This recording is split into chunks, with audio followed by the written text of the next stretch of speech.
પ્રિય દર્શકો, ઈશ્વરનું વચન આપણને દરેક પરિસ્થિતિમાં દોરવણી આપે છે.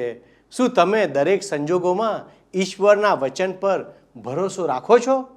શું તમારા જીવનમાં ઈશ્વરના વચનને સ્થાન છે?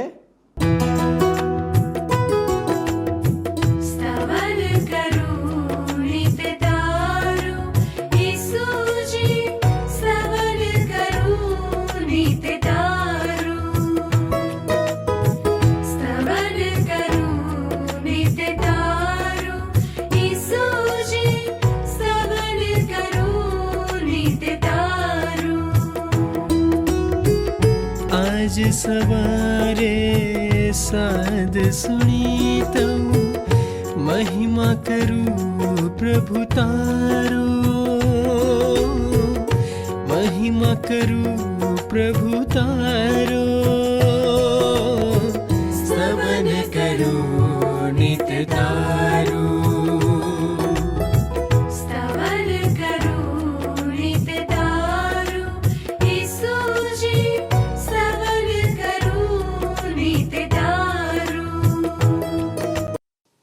વહાલા દર્શક મિત્રો, આજના સ્તવન કાર્યક્રમમાં હું તમારું સ્વાગત કરું છું.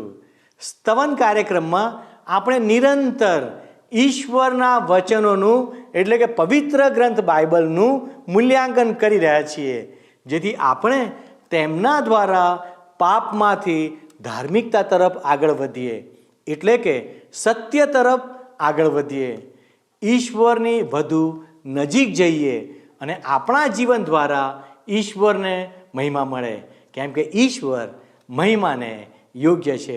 તેમનું વચન સંદર્શન એટલે પ્રકટીકરણ 4 અને 11 લખેલું છે કે અમારા પ્રભુ અને ઈશ્વર, ગૌરવ, સન્માન અને સામર્થ્ય પામવા તમે જ યોગ્ય છો, કારણ કે તમે સૌના સર્જનહાર છો અને તમારી ઈચ્છાથી જ તેઓ અસ્તિત્વમાં આવ્યા છે અને જીવન પામ્યા છે.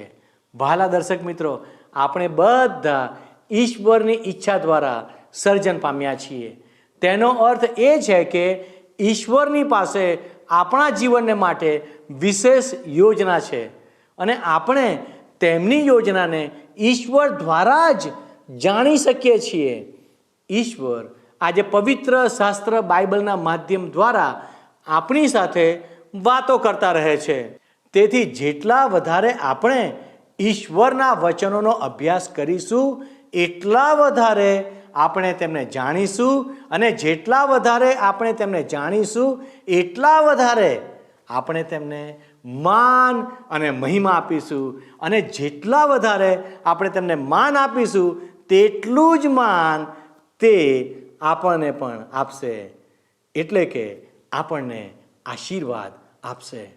માટે આપણે આ કાર્યક્રમમાં ઈશ્વરના વચનને પદ્ધતિસર રીતે સમજવાનો પ્રયત્ન કરી રહ્યા છીએ, જેથી તમે ઈશ્વરના વચનના જ્ઞાનથી ભરપૂર થઈ જાઓ અને આ પૃથ્વી પર જે હેતુ કે ઉદ્દેશ તેમજ આશીર્વાદ માટે ઈશ્વરે તમારી રચના કરી છે, તેના તમે સહભાગી બની શકો. તો વહાલા દર્શક મિત્રો, આવો આપણે આજના અભ્યાસમાં આગળ વધીએ અને દેવના સેવકને ધ્યાનથી સાંભળીએ. પ્રિય મિત્ર, ગત સ્તવન કાર્યક્રમમાં મેં આપને કહ્યું હતું કે ફરી મળીએ ત્યારે આપણે પ્રેષિતોના કાર્યના 16મા અધ્યાયનો અભ્યાસ કરવાના છીએ. અહીં તમે જોશો મિત્ર, તો તિમોથી પાઉલ અને સિલાસની સાથે જાય છે. એ શીર્ષક નીચે પ્રેષિતોના કાર્યના 16મા અધ્યાયની પ્રથમ 2 કલમોમાં લખવામાં આવ્યું છે કે ત્યાર પછી પાઉલ દેર્બે અને લુસ્રામાં ગયો. ત્યાં તિમોથી નામે એક વિશ્વાસી રહેતો હતો. તેની માં વિશ્વાસી હતી, તે યહૂદી હતી, તેનો પિતા ગ્રીક હતો. લુસ્રા અને દેર્બેમાં બધા ભાઈઓ તિમોથી વિશે સારું બોલતા હતા. હવે પાઉલ પ્રથમ દેર્બે આવે છે અને ત્યાંથી તે લુસ્રા જાય છે. લુસ્રામાં એને તિમોથી નામનો એક નવયુવાન મળે છે. પાઉલ આ નવયુવાન તિમોથીની માને અને દાદીને ઓળખતો હોય છે. પાઉલ એની પ્રથમ પ્રચાર સફર દરમિયાન આ નવયુવાન તિમોથીને પ્રભુ ઈસુ ખ્રિસ્તને શરણે દોરી લાવ્યો હતો, અને એટલે પાઉલ તિમોથીને પોતાની પ્રચાર સફરમાં સાથે લઈ લે છે. હવે મિત્ર, જે ટીમ બને છે તેમાં પાઉલ, સિલાસ અને તિમોથી છે. ત્રીજી કલમ જુઓ. પાઉલ તિમોથીને તેની સાથે લેવા માંગતો હતો, તેથી તેણે તેની સુન્નત કરાવી. એમ કરવાનું કારણ એ હતું કે એ સ્થળોમાં રહેતા સર્વ યહૂદીઓ જાણતા હતા કે તિમોથીનો પિતા ગ્રીક છે. હવે હું મિત્ર પ્રેષિત પાઉલની પદ્ધતિનું કાળજીપૂર્વક પૃથક્કરણ કરવા માંગુ છું. પાઉલ જ્યારે યરૂશાલેમ ગયો ત્યારે તેણે પોતાની સાથે તીતસ નામના બિન યહૂદી યુવાનને લીધો હતો. હવે આ તીતસની સુન્નત કરવામાં આવી નહોતી. પાઉલને એની જરૂર જણાઈ નહોતી. પણ હવે પાઉલ પોતાની સાથે તિમોથીને લેવા માંગે છે. તિમોથીની માતા યહૂદી હતી, જ્યારે એનો પિતા ગ્રીક હતો, અને એટલે યહૂદીઓને મન તિમોથી સદંતર મિશ્ર જાતિનો હતો. પાઉલ ઈચ્છે છે કે તિમોથી પણ લોકોને પ્રભુ ઈસુ ખ્રિસ્તના શુભ સંદેશનો પ્રચાર કરીને પોતાની સાથે પ્રચાર સફરમાં જોડાય. આગળ 4 અને 5મી કલમ જુઓ. નગરે નગર જતા જતા તેઓ પ્રેષિતો અને યરૂશાલેમના આગેવાનોએ ઠરાવેલા નિયમો વિશ્વાસીઓને જણાવતા ગયા અને તેમને એ નિયમો પાળવાનું કહેતા ગયા. એમ મંડળીઓ વિશ્વાસમાં દ્રઢ થતી ગઈ અને સંખ્યામાં વધતી ગઈ. આ કલમો ઉપરથી આપણને સમજાય છે મિત્ર કે ગલાતિયા પ્રદેશમાં પાઉલ એક બીજી પણ મહત્વની સેવા કરે છે.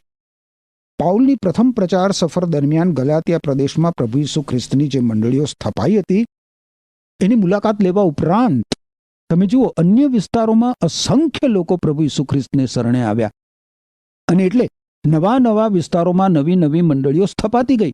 રોજ બરોજ પ્રભુ ઈસુ ખ્રિસ્ત પર વિશ્વાસ કરનારાઓની સંખ્યા વધતી ગઈ. હવે પાઉલ ફિલિપ્પી નામના શહેરમાં જાય છે. 6ઠ્ઠી કલમ જુઓ. ત્રોઆસમાં પાઉલને થયેલું સંદર્શન. એ શીર્ષક નીચે 6ઠ્ઠી કલમ કહે છે, તેઓએ ફ્રુગિયા અને ગલાતિયાના પ્રદેશમાં પ્રવાસ કર્યો, કારણ પવિત્ર આત્માએ તેમને આસિયા પ્રદેશમાં સંદેશનો પ્રચાર કરતા અટકાવ્યા. હવે ગલાતિયા પ્રદેશમાં આ બધા જ વિસ્તારોનો સમાવેશ થાય છે મિત્ર. આ કલમમાં કહેવામાં આવ્યું છે કે પવિત્ર આત્માએ પાઉલ અને તેના સાથીદારોને આસિયા પ્રદેશમાં ઈશ્વરના વચનોનો પ્રચાર કરતા અટકાવ્યા. આ ખરેખર આશ્ચર્યજનક છે, ખરું ને? પાઉલ આસિયા પ્રદેશમાં જવા માંગતો હતો અને ઈશ્વરનો આત્મા ઈશ્વરના વચનો બધે જ પ્રગટ થાય એવું ઈચ્છતો હતો, પરંતુ આ ચોક્કસ સમયે ઈશ્વરનો આત્મા પાઉલ અને તેના સાથીદારોને બીજા સ્થળે મોકલવા માંગતો હતો. બીજા સ્થળે. અને એટલા માટે આસિયા પ્રદેશમાં જતા એમને અટકાવે છે. 7મી કલમ શું કહે છે? તેઓ મુસિયાની સરહદ પર પહોંચ્યા ત્યારે તેઓએ બિથુનિયા જવાનો પ્રયાસ કર્યો, પણ ઈસુના આત્માએ તેમને જવા દીધા નહીં. આ તો ખરેખર આશ્ચર્યજનક છે મિત્ર, બહુ જ આશ્ચર્યજનક. પ્રથમ ઈશ્વરના આત્માએ પાઉલ અને તેના સાથીદારોને આસિયા પ્રદેશમાં જતા રોક્યા, અને હવે તમે જુઓ, ઈશ્વર પવિત્ર આત્મા એમને બિથુનિયા જતા પણ અટકાવે છે. પાઉલ અને તેના સાથીદારો પૂર્વ દિશામાંથી આવ્યા છે, તો હવે તેઓ ક્યાં જશે? હવે તો માત્ર એક જ દિશા બાકી રહી ગઈ, પશ્ચિમ દિશા. આથી પાઉલ અને તેના સાથીદારો પશ્ચિમ દિશામાં આગળ વધ્યા અને ત્રોઆસ આવી પહોંચ્યા. પાઉલ અને તેના સાથીદારોએ ત્રોઆસમાં અટકી જવું પડ્યું, કારણ કે ત્યાંથી આગળ વધવા માટે તો વાહનની જરૂર પડે. પાઉલ સમજી શકતો નહોતો કે એણે હવે શું કરવું જોઈએ, કે અહીંથી હવે આગળ કઈ બાજુ જવું જોઈએ. 8મી કલમ શું કહે છે? તેથી તેઓ મુસિયામાં થઈ મુસાફરી કરતા કરતા ત્રોઆસ આવી પહોંચ્યા. હું માનું છું કે ત્રોઆસમાં પાઉલને રોકાઈ જવું પડ્યું. એ દરમિયાન આપણે પાઉલને મળ્યા હોત તો આપણે એને પૂછી શક્યા હોત કે ભાઈ પાઉલ, તું ક્યાં જાય છે? મને ખાતરી છે કે પાઉલે કંઈક એવો ઉત્તર આપ્યો હોત કે મને ખબર નથી. અને પાઉલનો આવો ઉત્તર સાંભળીને આપણે બોલી ઉઠ્યા કે વાલા ભાઈ પાઉલ, તું એમ કહેવા માંગે છે કે બિન યહૂદીઓ માટે મહાન પ્રેષિત બનેલો પાઉલ જાણતો નથી કે હવે આગળ એણે ક્યાં જવાનું? જરૂર તારા જીવન માટેની ઈશ્વરની ઈચ્છાની તારા જેવા પ્રેષિતને તો ખબર હોવી જ જોઈએ. પછી મને લાગે છે કે આપણે ઈશ્વરની ઈચ્છા કેવી રીતે જાણી શકાય એ વિશે પ્રેરિત પાઉલને બહુ લાંબુ લંચ ભાષણ આપી દીધું હોત. મેં તો ઈશ્વરની ઈચ્છા કેવી રીતે શોધી શકાય એ વિશેમાં અનેક પુસ્તકો વાંચ્યા છે. કેટલું ખરાબ! બિચારા પાઉલ પાસે એ સમયે એમાંનું એક પણ પુસ્તક નહોતું. પાઉલને એ સમયે ઈશ્વરની ઈચ્છા શી છે એ ખબર નહોતી, કારણ કે ઈશ્વરનો આત્મા પાઉલને સીધે સીધી દોરવણી આપી રહ્યો હતો. પાઉલ માત્ર ઈશ્વરની રાહ જુએ છે. પાઉલને એશિયા ખંડમાંથી બહાર યુરોપ ખંડમાં લઈ જવા માટે નોંધપાત્ર પગલું ભરવું જ પડે ઈશ્વરે. 9મી કલમ જુઓ. તે રાત્રે પાઉલને સંદર્શન થયું અને તેમાં તેણે એક માણસને ઊભો થઈને આજીજી કરતા જોયો, મકદોનિયા આવીને અમને સહાય કરો. મકદોનિયામાં જવા માટે પાઉલને ઈશ્વરનું આ આમંત્રણ છે મિત્ર. મકદોનિયા ઇજિયન સમુદ્રને પેલે પાર યુરોપ ખંડમાં આવેલું છે. પાઉલ તો એશિયા ખંડમાં છે. હવે પ્રભુ ઈસુ ખ્રિસ્તનો શુભ સંદેશ એશિયા ખંડમાંથી યુરોપ ખંડમાં જાય છે. ઈશ્વર પવિત્ર આત્મા પાઉલને એ દિશામાં દોરે છે. હવે 6 થી 9 કલમો ઉપર આપણે ઊંડો વિચાર કરીએ મિત્ર, તો આપણને સમજાય છે કે પાઉલ માટે પવિત્ર આત્માએ બે વખત દ્વાર બંધ કર્યા, પરંતુ પછી 9મી કલમ અનુસાર એક સંદર્શનમાં પાઉલને ચોક્કસ દોરવણી આપવામાં આવી. એ દોરવણી અનુસાર પાઉલ અને તેના સાથીદારો ઈશ્વરને આધીન થઈને મકદોનિયા ગયા. 10મી કલમ શું કહે છે? પાઉલને એ સંદર્શન થયા પછી અમે તરત જ મકદોનિયા જવા તૈયાર થઈ ગયા, કારણ અમે નિર્ણય પર આવ્યા કે ઈશ્વરે અમને ત્યાંના લોકોને શુભ સંદેશનો ઉપદેશ કરવા આમંત્રણ આપ્યું છે. 10મી કલમમાં કહેવામાં આવ્યું છે કે અમે મકદોનિયા જવા તૈયાર થયા, અમે નિર્ણય પર આવ્યા. એનો અર્થ શું થયો? પાઉલ, સિલાસ, તિમોથી અને હવે એમની સાથે આ પ્રેષિતોના કાર્યનું પુસ્તક લખનાર લૂક પણ ભળે છે. 11મી કલમ જુઓ. ફિલિપ્પીમાં લુદિયાનું બદલાણ. અમે ત્રોઆસથી વહાણમાં ઉપડ્યા અને સીધા સામોથ્રાકે હંકારી ગયા અને બીજે દિવસે નિયાપોલિસ આવ્યા. આ નિયાપોલિસ દરિયા કિનારાથી અંદરના ભાગમાં આવેલું હતું. તમે જુઓ તો 12મી કલમ પ્રમાણે ત્યાંથી અમે જમીન માર્ગે ફિલિપ્પી ગયા. એ તો મકદોનિયા જિલ્લાનું અગ્રગણ્ય શહેર અને રોમનોનું સંસ્થાન છે. અમે એ શહેરમાં ઘણા દિવસ રહ્યા. હવે આ ફિલિપી એ મકદોનિયા જિલ્લાનું અગ્રગણ્ય શહેર અને રોમન લોકોનું સંસ્થાન. રોમન રાજ્યપાલ અહીં રહેતો હતો. અહીંના લોકો રોમન સંસ્કૃતિ ધરાવતા હતા અને લેટિન ભાષા બોલતા હતા. યુરોપ ખંડમાં પાઉલ અને તેના સાથીદારોનું આ પ્રથમ રોકાણ સ્થાન છે મિત્ર. હવે આપણે 14 થી 15 કલમ જોઈએ. 14મી અને 15મી કલમ શું લખ્યું છે અહીંયા?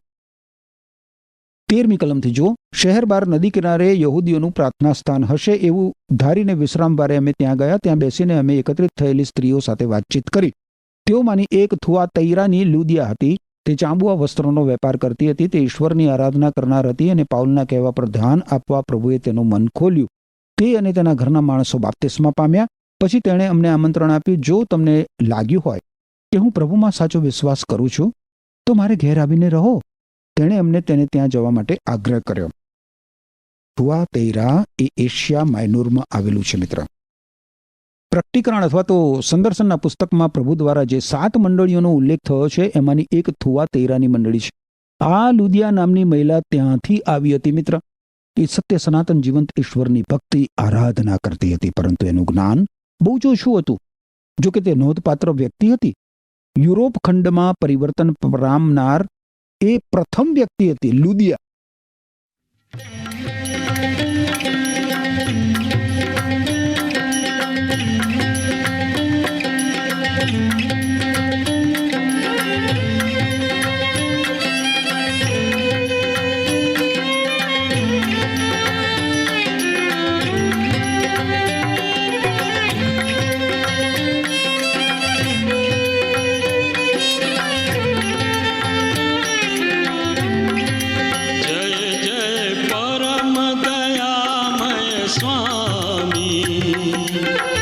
स्मारक गान करो रे.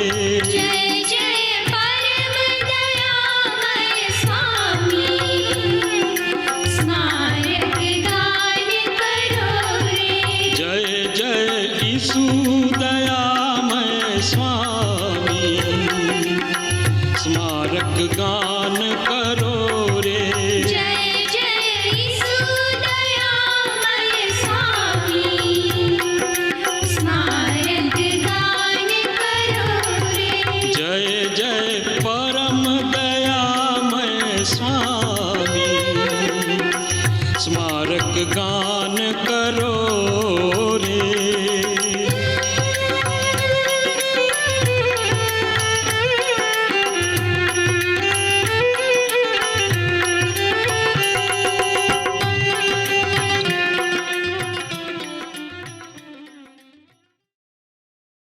હવે 16મી કલમ જુઓ.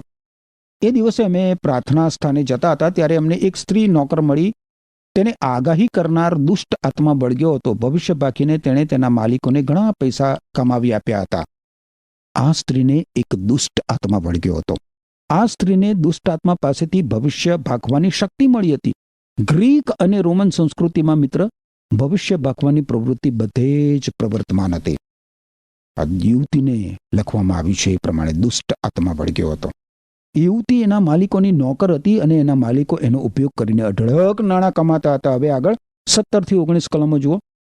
તે પાઉલ અને અમારી પાછળ પાછળ બૂમો પાડતી આવતી હતી, આ માણસો તો સર્વોચ્ચ ઈશ્વરના સેવકો છે, તમારો કેવી રીતે ઉદ્ધાર થઈ શકે તે તેઓ તમને જાહેર કરે છે. ઘણા દિવસોથી તે આ પ્રમાણે કરતી હતી. એટલે છેવટે પાઉલે અકળાઈને પાછા ફરીને દુષ્ટ આત્માને કહ્યું, પ્રભુ ઈસુને નામે હું તને હુકમ કરું છું કે તેનામાંથી નીકળી જા. એ જ ક્ષણે તેનામાંથી દુષ્ટ આત્મા નીકળી ગયો. જ્યારે તેના માલિકોને ખબર પડી કે તેમની પૈસા કમાવાની તક ચાલી ગઈ છે, ત્યારે તેમણે પાઉલ અને સિલાસને પકડ્યા અને તેમને જાહેર સ્થાનમાં અધિકારીઓ પાસે ઢસડી ગયા. હવે આ નોકર યુવતીએ જે વિધાન કર્યું એ તદ્દન સાચું હતું. જો કે આ બાબત વિશેના એના જ્ઞાનનો સ્ત્રોત એક દુષ્ટ આત્મા હતો. પણ પ્રશ્ન અહીંયા એ થાય છે મિત્ર કે પાઉલ વિશે એક દુષ્ટ આત્મા સત્ય કેમ ઉચ્ચારે અને એથી પાઉલે શા માટે અકળાવવું જોઈએ? એનું કારણ એક જ છે કે સત્ય દુષ્ટતા સાથે ભળતું નથી મિત્ર. અંધકાર અને પ્રકાશ એકબીજાથી તદ્દન ભિન્ન છે. હવે પાઉલ ઈસુ ખ્રિસ્તના નામમાં એ યુવતીમાંથી દુષ્ટ આત્મા કાઢી શક્યો. આનાથી એ યુવતીના માલિકો જે ધન કમાતા હતા એ કમાવાની તક એમની ચાલી ગઈ. 20મી અને 21મી કલમ જુઓ. તેઓએ તેમને રોમન અધિકારીઓ પાસે લાવીને કહ્યું, આ લોકો યહૂદી છે અને આપણા શહેરમાં ધાંધલ મચાવે છે. તેઓ આપણા નિયમ વિરુદ્ધના રિવાજો શીખવે છે. આપણે રોમનો હોવાથી તે રિવાજોનો સ્વીકાર કે પાલન કરી શકીએ નહીં. હવે એ યાદ રાખો મિત્ર કે ફિલિપી શહેર એક રોમન સંસ્થાન હતું અને ત્યાં રોમન દેવ દેવતાઓની પૂજા થતી હતી. હવે પાઉલ અને તેના સાથીદારો પર આરોપ મૂકવામાં આવે છે કે આ લોકો આપણી પ્રણાલિકા, આપણી સંસ્કૃતિ, આપણો ધર્મ અને આપણી પરંપરા બદલવા આવ્યા છે. અરે હકીકતમાં મૂળ મુદ્દો તો એ હતો કે પેલી નોકર યુવતીના માલિકોની ધન કમાવાની તક ચાલી ગઈ હતી. 22 થી 24 કલમો જુઓ. લોકોના ટોળાએ તેમની વિરુદ્ધના હુમલામાં સાથ આપ્યો. અધિકારીઓએ પાઉલ અને સિલાસના વસ્ત્ર ફાડી નાખ્યા અને તેમને ચાપખા મારવાનો હુકમ કર્યો. સખત માર માર્યા પછી તેમને જેલમાં નાખવામાં આવ્યા અને જેલના અધિકારીને તેમને પૂરીને તાળા મારી દેવાનો હુકમ કર્યો. હુકમ મળતાની સાથે જ જેલના અધિકારીએ તેમને અંદરની કોટડીમાં નાખ્યા અને તેમના પગ લાકડાની ભારે હેડમાં જકડ્યા. પ્રેષિતોને મારવામાં આવ્યા. તેમની પીઠ કોરડા મારીને ચીરી નાખવામાં આવી અને તેમના પગોમાં બેડીઓ પહેરવામાં આવી. જેલમાં એમને પૂરવામાં આવ્યા. તમે જુઓ મિત્ર, પાઉલે અને સિલાસે કોઈ ગુનાહિત કૃત્ય કર્યું નહોતું. એ લોકો શાંતિ ચાહક માણસો હતા અને એમ છતાં એમના પગમાં બેડીઓ પહેરાવવામાં આવી. એવી બેડીઓ જે ખતરનાકમાં ખતરનાક ગુનેગારને પહેરાવવામાં આવતી. પરંતુ આવી ખતરનાક પરિસ્થિતિમાં પણ પાઉલે અને સિલાસે ઈશ્વરની સ્તુતિ જ કરી. બીજા કેદીઓ સાંભળે એ પ્રમાણે એમણે ઈશ્વરના યશોગાન ગાયા અને ઈશ્વરને પ્રાર્થના કરી. જુઓ 25મી કલમ. લગભગ મધરાતે પાઉલ અને સિલાસ પ્રભુને પ્રાર્થના કરતા હતા અને ગીતો ગાતા હતા અને બીજા કેદીઓ તેમનું સાંભળતા હતા. શું આપણે પણ મિત્ર દરેક પરિસ્થિતિમાં ઈશ્વરની સ્તુતિ કરવી ના જોઈએ? સુખદ પરિસ્થિતિમાં જ નહીં પરંતુ દુઃખદ પરિસ્થિતિમાં પણ. ખેર આગળ 26 અને 27મી કલમ જુઓ. એકાએક મોટો ધરતીકંપ થયો જેથી જેલના પાયા હાલી ગયા. તરત જ બધા દરવાજા ખુલી ગયા અને બધા કેદીઓની સાંકળો નીકળી પડી. જેલનો અધિકારી જાગ્યો અને જેલના દરવાજા ખુલ્લા જોઈને તેણે ધાર્યું કે બધા કેદીઓ નાસી છૂટ્યા હશે. તેથી તે પોતાની તલવાર તાણીને આપઘાત કરવા જતો હતો. હવે આપણે એક પળ ફિલિપી શહેરની જેલના આ જેલરની સામે જોઈએ મિત્ર. જેલમાં કેદીઓ માટે એ જવાબદાર હતો. જેલમાંથી કોઈ નાસી ના જાય એ જોવાની જવાબદારી એની હતી. એણે સ્વાભાવિક રીતે ધારી લીધું કે સાંકળો ખુલી ગઈ હોય અને જેલના દરવાજા પણ ખુલી ગયા હોય તો બધા જ કેદીઓ ભાગી ગયા હશે.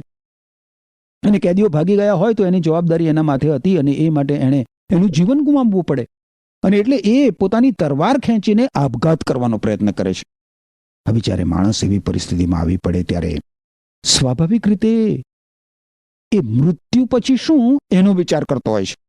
આ જેલરે એવું જ કર્યું, કારણ કે પ્રેષિત પાઉલને તેણે પૂછેલો પ્રશ્ન એ જ સૂચવે છે. જુઓ 28 થી 30 કલમો. પણ પાઉલે મોટે ઘાટે બૂમ પાડી ઉઠ્યો, તમે પોતાને કંઈ ઈજા કરશો નહીં, અમે બધા અહીં જ છીએ. જેલના અધિકારીએ દીવો મંગાવ્યો અને દોડીને અંદર ગયો અને પાઉલ તથા સિલાસને પગે પડ્યો. પછી તેણે તેમને બહાર લાવીને પૂછ્યું, સાહેબો, મારો ઉદ્ધાર થાય તે માટે હું શું કરું? જેલરે મૃત્યુ પછીના ભાવિમાં જોયું મિત્ર, અને તેને સમજાઈ ગયું કે તે અનંતકાળ માટે નર્કમાં જવાને લાયક છે. હવે જુઓ, જેલરના અત્યંત મહત્વના પ્રશ્નનો ઉત્તર પ્રેષિત પાઉલ કેવો આપે છે. 31મી કલમ. તેઓએ કહ્યું, પ્રભુ ઈસુ પર વિશ્વાસ કર એટલે તારો તથા તારા ઘર કુટુંબનો ઉદ્ધાર થશે. માણસ પોતાના દુષ્કર્મોના બંધનોમાંથી ઉદ્ધાર કેવી રીતે પામી શકે? કઈ રીતે માણસ પોતાના પાપોની શિક્ષામાંથી મુક્તિ મેળવી શકે? માત્ર પ્રભુ ઈસુ ખ્રિસ્ત પર વિશ્વાસ કરવા દ્વારા, મિત્ર. પરંતુ આ જેલર બીજી કોઈ વ્યક્તિ માટે વિશ્વાસ કરી શકે? ના. તું પ્રભુ પર વિશ્વાસ કર. તું પ્રભુ ઈસુ ખ્રિસ્ત પર વિશ્વાસ કર અને તારો ઉદ્ધાર થશે. તને મુક્તિ પડશે, તને મુક્તિ મળશે. જો તારા પરિવારના સભ્યો પ્રભુ ઈસુ ખ્રિસ્ત પર વિશ્વાસ કરશે તો એ લોકોને પણ મુક્તિ મળશે. જ્યારે મિત્ર આપણે પ્રભુ ઈસુ ખ્રિસ્તને માનવીના અજોડ ઉદ્ધારક તરીકે પોતાના વ્યક્તિગત અને અંગત મુક્તિદાતા તરીકે ઓળખીએ છીએ અને સ્વીકારીએ છીએ અને પ્રભુ ઈસુ ખ્રિસ્ત પર પૂરા હૃદયથી, મિત્ર, પૂરા હૃદયથી વિશ્વાસ કરીએ છીએ, ત્યારે દુષ્કર્મોના બંધનોમાંથી, પાપોની શિક્ષા અને પાપના સકંજામાંથી આપણી મુક્તિની આપણને ખાતરી આપવામાં આવે છે. હવે આપણે 32 અને 33 કલમો જોઈએ. પછી તેઓએ તેને અને તેના ઘરના બધાને પ્રભુના વચનોનો બોધ કર્યો. એ જ રાત્રે જેલનો અધિકારી તેમને ત્યાંથી લઈ ગયો અને તેમના ઘા ધોયા અને તેણે અને તેના ઘર કુટુંબે તરત જ બાપ્તિસ્મા લીધો. આ કેટલું અદ્ભુત પરિવર્તન, કેવો ફેરફાર! આ જેલરે પાઉલ અને સિલાસના પગમાં બેડીઓ પહેરાવી હતી. હવે એ એમના ઘા ધુવે છે. જુઓ તમે, સાચે જ જેલર પરિવર્તન પામેલો માણસ બની ગયો ને. ખેર, 34મી કલમ જુઓ. તે પાઉલ અને સિલાસને પોતાના ઘરમાં લઈ ગયો અને તેમને ખાવાનું આપ્યું. તેણે ઈશ્વરમાં વિશ્વાસ મૂક્યો, તેથી તેને તથા તેના કુટુંબને ખૂબ જ આનંદ થયો. એક જ રાતમાં પાઉલ અને સિલાસને કોરડા મારવામાં આવ્યા, એમને જેલમાં પૂરવામાં આવ્યા અને ઈશ્વરે દરમિયાનગીરી કરીને તેમને જેલમાંથી છોડાવ્યા હતા. અને હવે તાજેતરમાં હૃદય પરિવર્તન પામેલા માણસોના ઘરમાં તેમની ભવ્ય રીતે, શાહી રીતે સેવા ચાકરી થતી હતી. હવે અહીંયા મિત્ર બીજું એક સત્ય પણ આપણને જોવા મળે છે. પાઉલ અને સિલાસે સમગ્ર પરિવાર પ્રત્યે ગંભીરતાપૂર્વક ધ્યાન આપ્યું. દુષ્કર્મોના બંધનોમાંથી મુક્તિનો શુભ સંદેશ, પાપોમાંથી ઉદ્ધારનો શુભ સંદેશ જેલરના સમગ્ર પરિવારને આપવામાં આવ્યો. કુટુંબને અને કુટુંબના નોકરોને પણ. જેલરના પરિવારના સભ્યો પ્રભુ ઈસુ ખ્રિસ્ત પરના જેલરના વિશ્વાસથી મુક્તિ પામ્યા નથી, મિત્ર. જેલરે જે રીતે પ્રભુ ઈસુ ખ્રિસ્ત પર વિશ્વાસ કર્યો અને જેલર જે રીતે પ્રભુ ઈસુ ખ્રિસ્તને શરણે આવ્યો, એ જ રીતે એના પરિવારના સભ્યોએ પણ વ્યક્તિગત ધોરણે પ્રભુ ઈસુ ખ્રિસ્તને શરણે આપવું પડે. પોતાના દુષ્કર્મોના બંધનોમાંથી મુક્ત થવા માટે, પોતાના પાપોની શિક્ષામાંથી મુક્તિ પ્રાપ્ત કરવા માટે. જેલરના સમગ્ર પરિવારે પ્રભુ ઈસુ ખ્રિસ્ત પર વિશ્વાસ કર્યો અને દરેકનો ઉદ્ધાર થયો. તમે મિત્ર જો પ્રભુ ઈસુ ખ્રિસ્ત પર વિશ્વાસ કર્યો છે અને પ્રભુ ઈસુ ખ્રિસ્તને શરણે આવ્યા છો, તો પ્રાર્થના કરો કે તમારા કુટુંબના સભ્યોને પ્રભુ ઈસુ ખ્રિસ્તની જાણ કરવા માટે ઈશ્વર તમારો ઉપયોગ કરે. હવે આગળ 35 અને 36 કલમો જોશો. બીજી સવારે રોમન અધિકારીઓએ પોલીસો સાથે હુકમ મોકલ્યો, એ માણસોને છોડી મૂકો. તેથી જેલના અધિકારીએ પાઉલને કહ્યું, અધિકારીઓએ તમને અને સિલાસને છોડી મૂકવાનો હુકમ મોકલ્યો છે, તો પછી તમે જઈ શકો છો, શાંતિથી જાઓ. તમે જુઓ મિત્ર, રોમન અધિકારીઓને સમજણ પડી ગઈ છે કે પાઉલ અને સિલાસના સંબંધમાં એમણે જે કર્યું તે કાયદેસર નથી, પણ કાયદાનો ભંગ છે. હવે એ લોકો એવા હુકમો છોડે છે કે આ કેદીઓને છોડી મૂકો અને શહેર બહાર કાઢી મૂકો. પરંતુ પ્રેષિત પાઉલ એનો વિરોધ કરે છે. પાઉલ કહે છે કે આ પરિસ્થિતિમાં એ રીતે એમને એમ ચાલ્યો નહીં જાય. 37મી કલમ જુઓ. પછી પાઉલે પોલીસોને કહ્યું, અમારા પર કોઈ દોષ સાબિત ન હોવા છતાં તેઓએ અમને રોમન નાગરિકોને જાહેરમાં માર્યા, પછી અમને જેલમાં નાખ્યા અને હવે તેઓ અમને છાનામાના જવા દે છે. એવું નહીં જ બને. રોમન અધિકારીઓએ જાતે અહીં આવીને અમને છૂટા કરવા જોઈએ. આ પ્રકારનો આગ્રહ રાખવા પાછળ પાઉલનો ઉદ્દેશ એ શહેર છોડીને જાય ત્યારે નવા વિશ્વાસીઓ સલામત રહી શકે એ હતો, મિત્ર. ખેર, આપણે હવે છેલ્લી 3 કલમો જોઈશું, 38 થી 40 કલમો. અહીં લખવામાં આવ્યું છે, પોલીસોએ આ શબ્દો રોમન અધિકારીઓને જણાવ્યા અને જ્યારે તેઓએ જાણ્યું કે પાઉલ અને સિલાસ રોમન નાગરિકો છે, ત્યારે તેઓ ગભરાયા. તેઓએ ત્યાં જઈને તેમની માફી માંગી. પછી તેમને જેલમાંથી બહાર કાઢી લાવીને શહેરમાંથી જતા રહેવા જણાવ્યું. પાઉલ અને સિલાસ જેલમાંથી લુદિયાને ઘેર ગયા. ત્યાં ભાઈઓને મળ્યા અને તેમને ઉત્તેજનદાયક વચનો કહીને ત્યાંથી વિદાય થયા. પાઉલ અને સિલાસને પ્રભુ ઈસુ ખ્રિસ્તના શુભ સંદેશનો પ્રચાર કરવા કોઈ પગાર મળતો નથી મિત્ર. તદુપરાંત તમે જુઓ તો એમના એ કાર્ય માટે એમણે કેટલા સંકટો વેઠવા પડે છે, કેટલા સંકટો વેઠવા પડે છે. શૈતાન અને અંધકારના પરિબળો સામેના ધર્મયુદ્ધમાં એમનું અપમાન થાય છે, એમને પથ્થરે મારવામાં આવે છે, એમને કોરડાથી ફટકારવામાં આવે છે, એમને જેલમાં પૂરવામાં આવે છે. ઘણીવાર એમણે ભૂખ્યા કે તરસ્યા પણ પડી રહેવું પડે છે. અને એમ છતાં તમે જુઓ મિત્ર, એમ છતાં તમે જુઓ કેટલા આનંદ સહિત એ લોકો સત્યના પક્ષમાં અડીખમ ઊભા રહે છે. સત્ય માટે, સત્યના પક્ષમાં ઊભા રહેવા માટે દુઃખો તો આવે, દુઃખો જરૂર આવે જીવનમાં, પણ એ દુઃખોમાં ઈશ્વર તરફથી મળતો આનંદ અનુભવથી જ સમજી શકાય એમ છે મિત્ર. પાઉલ અને સિલાસ જેલમાંથી છૂટ્યા બાદ નવા વિશ્વાસીઓ પાસે ગયા અને પૂરા બોજ સહિત નવા વિશ્વાસીઓને ઈશ્વરના ઉત્તેજનદાયક વચનો એમણે શીખવ્યા. વારું મિત્ર, અહીં 16મા અધ્યાયનો આપણો અભ્યાસ પૂરો થાય છે. ઈશ્વર આપને આશીષ આપો. આમીન. પ્રિય દર્શક મિત્રો, આપણે જોઈ રહ્યા છીએ કે ઈશ્વરે પ્રથમની મંડળીમાં કેવી રીતે આગેવાની કરી અને પ્રથમની મંડળી પણ ઈશ્વરની દોરવણી માટે કેવી રીતે પ્રતીક્ષા પણ કરતી હતી. ઈશ્વરનું વચન આપણને તેના દ્વારા પ્રોત્સાહિત કરે છે કે આપણે જ્યારે પણ કોઈ મુશ્કેલ પરિસ્થિતિમાં પડીએ તો ઈશ્વરની દોરવણીની રાહ જોવી જોઈએ. આજે ઈશ્વર પવિત્ર શાસ્ત્ર બાઇબલના માધ્યમથી આપણને દોરવણી આપે છે. પવિત્ર શાસ્ત્ર બાઇબલમાં મનુષ્યના પાપોના ઉદ્ધારનો ઉપાય તો છે જ, પરંતુ સાથે સાથે એક વિશ્વાસીએ કઈ બાબતોનું ધ્યાન રાખવું જોઈએ જેથી પોતાનું જીવન ઈશ્વરના ધોરણ પ્રમાણે જીવી શકે, તેનો પણ તેમાં સમાવેશ કરવામાં આવ્યો છે. મારો વિશ્વાસ છે કે આજના અભ્યાસ દ્વારા આપને બહુ જ જ્ઞાનની વાતો શીખવાની મળી હશે. આજે આપણે જોયું કે ઈશ્વરનો આત્મા પાઉલ અને તેમના સાથીઓને કેવી રીતે દોરવણી પૂરી પાડતો હતો. પરંતુ તમે જાણો છો, ઈશ્વર કદી એક તરફી રીતે કાર્ય કરતા નથી. અહીં આપણે પ્રેરિત પાઉલના જીવનનું સમર્પણ જોઈએ છીએ. ઈશ્વરે એટલા માટે તેમને દોરવણી પૂરી પાડી કે તેઓએ પોતાની જાતને પ્રાર્થનામાં તેમની સમક્ષ મૂક્યા અને તેમના વચનો પર મનન કર્યું. પ્રિય મિત્રો, આવો આપણે પણ આપણા રોજિંદા જીવનમાં આપણને માર્ગદર્શન મળે માટે ઈશ્વરની સમક્ષ પોતાને સમર્પિત કરીએ અને પવિત્ર ગ્રંથ બાઇબલના વચનોને નિયમિતપણે વાંચવાનો પ્રયત્ન કરીએ.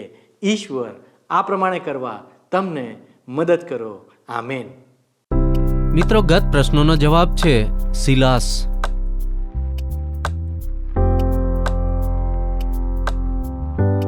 આજનો પ્રશ્ન છે, કયા શહેરમાં પાઉલની મુલાકાત તિમોથી સાથે થાય છે?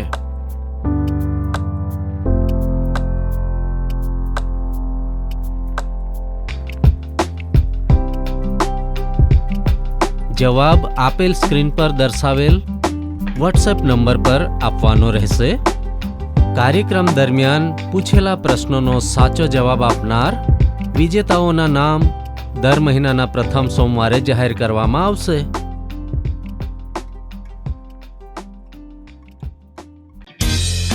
શું તમને આ કાર્યક્રમ ગમ્યો? અત્યારે જ અમને મિસ કોલ કરો.